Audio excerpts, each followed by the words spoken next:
Il y a plusieurs organisations professionnelles, patronales ici dans l'archipel. Qu'est-ce qui vous distingue des autres organisations? Alors, je dirais ce que j'ai déjà répété, c'est que notre organisation patronale, elle a le mérite d'être toujours en face de ses chefs d'entreprise. C'est-à-dire que le chef d'entreprise, il est au cœur même de ses affaires. C'est ce qui nous différencie de très grosses entreprises. Vous avez une grosse structure, vous avez des DRH, vous avez des directeurs de secteur, vous n'avez pas toujours directement le chef d'entreprise. Tandis que chez nous, c'est le chef d'entreprise qui est à ses affaires. C'est lui qui vient à ses réunions, c'est lui qui défend son entreprise. C'est la différence que nous portons là-dessus. C'est que c'est lui qui est là, on dit souvent qu'il a la tête dans le guidon, et c'est souvent l'image. Il est vraiment à ses affaires. Et donc c'est ce qui nous différencie véritablement et fondamentalement des très grosses entreprises. Bon, on rejoint certainement les très petites entreprises, parce que comme je vous disais tout à l'heure, entre 4 salariés et 20 salariés, on est dans une tranche de petites entreprises. Il y a certains qui n'en ont pas, il y en a certains d'ailleurs. Il y en a qui n'en ont pas du tout. Donc là aussi, ce sont des choix. Vous savez, bon, il y a des choix d'organisation patronale. Celui qui veut adhérer chez nous va venir chez nous parce qu'il sait que chez nous, c'est structuré dans la mesure où l'obédience nationale dont je vous parlais tout à l'heure peut ramener les problématiques rencontrées sur le plan national. Donc c'est un intérêt aussi. C'est un intérêt aussi d'avoir des informations au jour le jour, ça nous les avons tous les jours, et de faire le relais. C'est important aussi pour eux d'être représentés au sein des instances locales, voyez. Donc à ce titre-là, c'est ce qui nous différencie, c'est ce qui nous permet aussi d'être favorisés. Donc moi je considère que nous avons bien notre place, mais différente que les autres. On voit l'intérêt d'une entreprise adhérente à la CGPME, c'est ce que vous venez de le dire, mais il y a quelque chose qui m'intrigue. Comment est-ce que vous avez parlé entre vous de la loi El Khomri? C'est une loi sur le travail qui est poussée par le président Hollande avec des idées bien fortes. On ne fait pas de politique chez nous, d'accord? Donc on met tout le monde sur le travail. Oui, on met tout le monde à l'aise. Et ce qui peut être valable sous un gouvernement peut ne pas l'être sous un autre. Et nous, on peut apprécier autant l'un que l'autre. La loi El Khomri, c'est une loi qui a, dans la forme de sa présentation et à propos de certains points, c'est une loi qui nous paraît favorable sur certains points. Mais favorable aux chefs d'entreprise ou favorable aux chefs d'entreprise. Quand je dis qu'il nous paraît favorable, quand je dis qu'il nous paraît favorable, c'est toujours en faveur du chef d'entreprise. Qui vous paraît favorable. Qui me paraît favorable. Parce que il y a des points qui me semblent bloquants pour développer l'emploi. Et le point essentiel, c'est la confiance du chef d'entreprise quand il doit entreprendre. Il faut qu'il ait une confiance. Mais il ne faut pas que cette confiance soit bridée. Il faut qu'elle soit libérée. Bridée par qui? Mais bridée par le principe, par le concept. Bridée par le concept. Il faut que le chef d'entreprise soit libre. Mais pas libre du fait de faire n'importe quoi, mais libre de pouvoir embaucher, parce que c'est ça qui est à l'ordre du jour, c'est l'embauche, c'est l'économie qui piétine, c'est les jeunes qui sont dans la rue, et c'est ça qu'on veut éviter. Mais pour l'éviter, il faut changer les choses. La réforme du travail, elle est nécessaire. Le principe qui a été mis en place, peut-être, pour présenter cette réforme, a été maladroite, peut-être. Vraisemblablement. Peut-être. Mais je pense qu'il y a matière à peut-être réviser cette loi dans sa forme, mais en maintenant les objectifs. Parce que le plafonnement, on parle du plafonnement des indemnités prud'homales. Est-ce que vous savez qu'en Guadeloupe, de nombreuses entreprises sont liquidées pour des dettes prud'homales? Et des petites entreprises. Comment vous pouvez justifier ça? Comment pouvez-vous comprendre qu'un chef d'entreprise qui s'est séparé d'un salarié puisse être dans l'obligation, même si il est souvent admis que ça soit une cause illégitime ou que le patron a abusé. C'est toujours comme ça, même si nous avons des commissions paritaires au niveau prud'homal, on a toujours tendance à appuyer sur le chef d'entreprise, ce qui n'est pas logique. Bon. Alors, une fois que c'est fait, on affecte à ce chef d'entreprise qui a déjà des soucis de par certains employés, qu'il veut licencier ou qu'il ne voudrait pas. Il veut le licencier un salarié pour des motifs divers. Et ces motifs font que ça va jusqu'au prud'homme. C'est l'instance qui est compétente pour ça. On va jusqu'au prud'homme. Comment pouvons-nous concevoir que ce chef d'entreprise, qui sait qu'il aura cette épée de Damoclès en allant au prud'homme, ne puisse pas anticiper cette mesure-là en disant « j'irai au prud'homme, je sais que je vais licencier parce que c'est plus possible, quel que soit le motif qui va m'être imputé, on va au prud'homme, mais quel montant que j'aurai à verser à cette personne-là ?» On ne sait pas, c'est le flou artistique.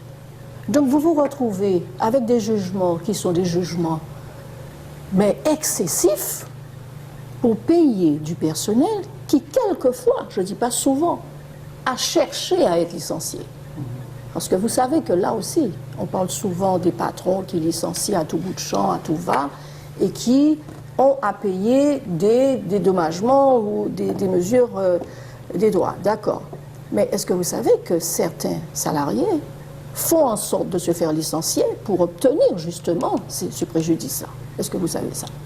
Ils veulent sans doute créer leur propre entreprise, non? Donc, pardon? Ils veulent créer leur propre entreprise. Alors, vous avez tout compris. Donc, on nage dans un flou qui nécessite d'être clarifié. Et le meilleur moyen de le clarifier, eh bien, c'est que tout le monde, au départ, on est au courant de ce qui va se passer. Moi, c'est mon avis, c'est que ce plafonnement, ça va libérer l'emploi. Ça va apporter davantage de confiance au chef d'entreprise qui prendra les moyens de sa politique. Il est chef d'entreprise, donc il sait qu'il devra embaucher, il sait qu'il peut être admis qu'il ait un problème avec un salarié, qu'il peut aussi être admis à participer à une procédure prud'homale, mais qu'au bout du compte, il sait ce à quoi il s'attend. Et non pas rester dans l'expectative en disant « bon, moi je ne sais pas », et à fermer son entreprise parce qu'il ne peut pas payer. Et c'est ça aussi qui se passe.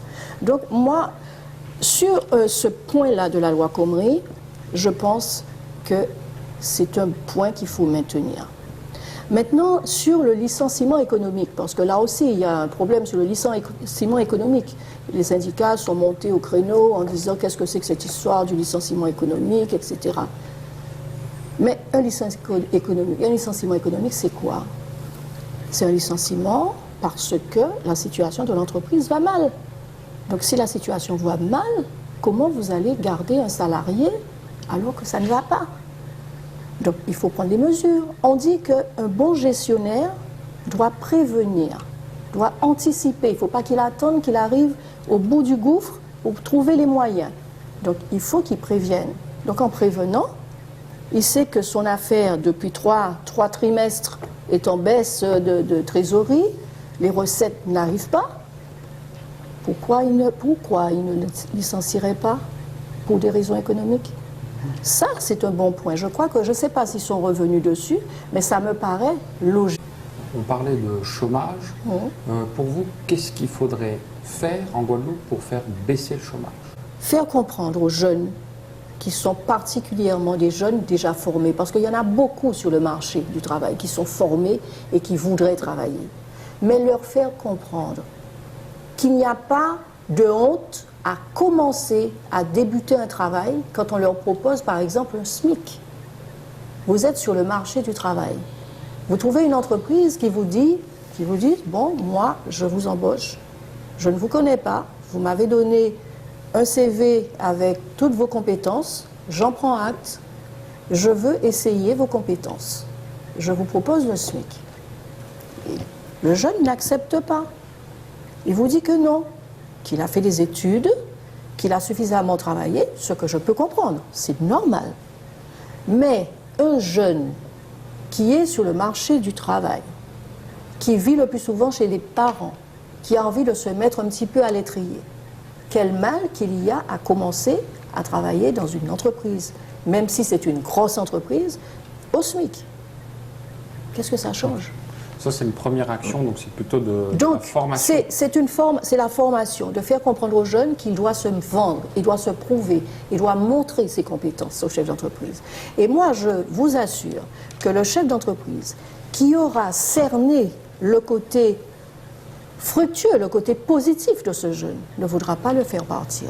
D'accord. Première action, y a-t-il d'autres actions que... Alors, l'action des jeunes, c'est aussi l'insertion au niveau professionnel aussi, dans l'entreprise en tant que stagiaire, etc. Là, il y aurait peut-être à revoir le système. Parce que souvent, les jeunes sont en formation, mais ne trouvent pas de chef d'entreprise capable de les récupérer pour la partie pratique. Et là, c'est difficile. Alors, que faudrait-il faire? Ce qu'il faudrait faire, ce serait peut-être déléguer cette partie-là à la région, qui est maintenant l'instance prépondérante dessus, léguer cette partie-là directement à la région, qui pourrait prendre à son compte les charges et les frais induits par ce jeune, et en retour, demander à un chef d'entreprise, l'obliger même, l'obliger, je parle bien de l'obligation, d'avoir un apprenti chez lui dans ces conditions-là. Voyez? Dans le programme du candidat Chalus, il proposait justement, il disait qu'il aurait souhaité conditionner l'aide régionale aux entreprises au fait qu'ils prennent des apprentis. Est-ce que vous seriez favorable à ce type de démarche?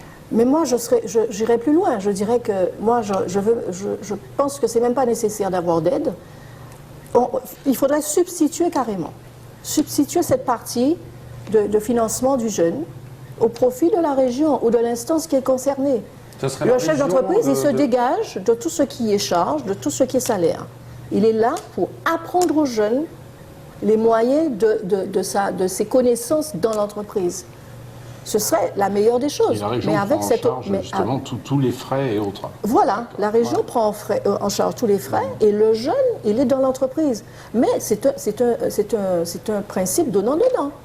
Moi, j'obtiens de la région la neutralité de tout ce qui est administratif et financier, mais vous, entreprise, vous avez l'obligation de prendre ce jeune.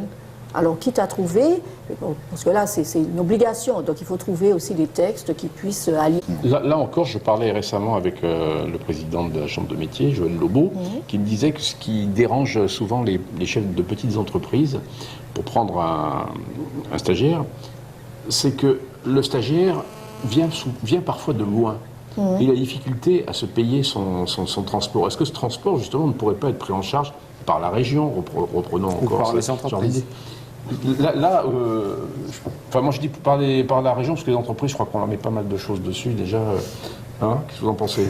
Oui, mais vous savez, votre question, elle me fait sourire parce que nous avons justement mis en œuvre un projet de transport. Parfait. Un projet de transport, et sans doute vous avez certainement des échos, et c'est pour ça que vous m'en parlez. Parfait. Un projet de transport pour les salariés. Et donc, ce n'est pas un projet qui a reçu l'assentiment de beaucoup de politiques. Pourquoi? Je voudrais leur demander.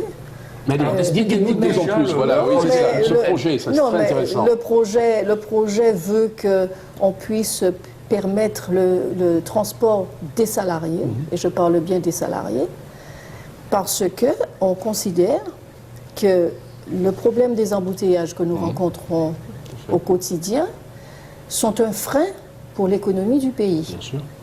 Et à ce titre-là, on s'est dit et on a constaté, au vu des expériences et même des sondages, que le salarié qui est dans son véhicule et qui quitte le Lamentin, par exemple, à 5h30 du matin pour arriver sur son lieu de travail à 7h30, ça lui pose un sérieux problème, parce qu'il est agacé derrière son volant, il en a marre d'aller travailler. Il peut pas porter les enfants à l'école. Il a les enfants à les récupérer, il a tout ça. Et donc on s'est dit, mais pourquoi? Et une personne par voiture en plus. Donc il met le chef d'entreprise en retard d'ailleurs. Il met le chef d'entreprise en retard, le chef d'entreprise lui-même est en retard, donc de toute façon ils sont tous les deux en retard, et ça fait aussi de la perte aussi sur l'entreprise, parce que tout ça, c'est comptabilisé au bout de l'année. Et donc on s'est dit, mais Pourquoi ne pas? Ça, c'est un projet personnel que j'avais depuis plus de 10 ans et que j'ai mûri. 10 ans?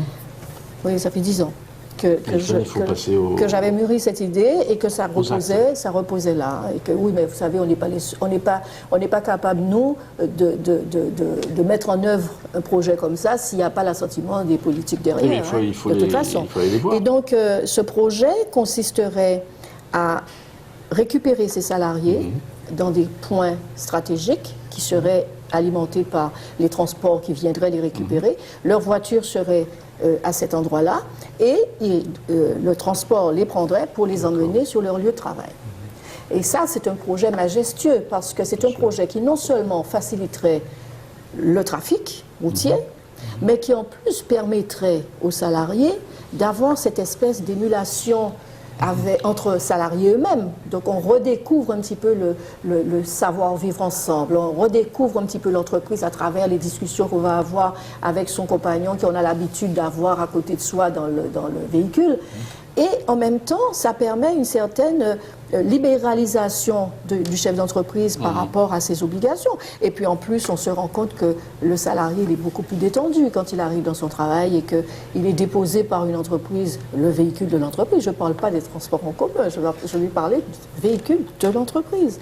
Et ce véhicule-là qui vous est attitré, c'est le même que vous allez prendre tous les jours, qui va vous emmener au travail et qui va vous reprendre pour vous ramener vers votre voiture pour aller chez vous. Donc vous vous rendez compte du gain de temps et du pouvoir d'achat qui est à ce moment-là étendu. Bien sûr. Automatiquement. Donc c'est un projet et donc ce projet de transport, comme vous me le disiez, est en cours de discussion. Je dois avoir le président Chalus très bientôt là-dessus.